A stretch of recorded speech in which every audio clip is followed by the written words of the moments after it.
Okay, so here's a typical furnace setup.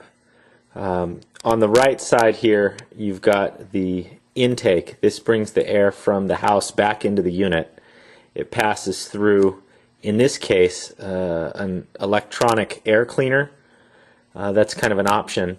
And then you have the furnace itself. One thing you should look at is the model. Most of these furnaces will tell you the last two numbers are the efficiency of the model. So this is a 90% efficiency.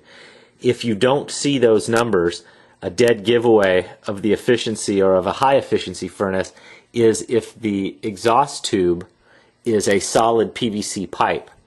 If it's a solid PVC pipe, that's only put in for high efficiency models.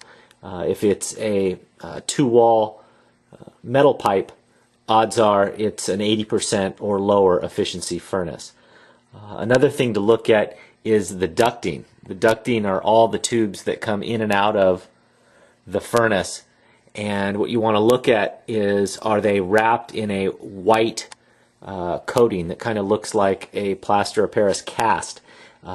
Anytime you see that, there's a good chance that that's asbestos wrap, and to get that abated is going to add, several $1,000s to any furnace job.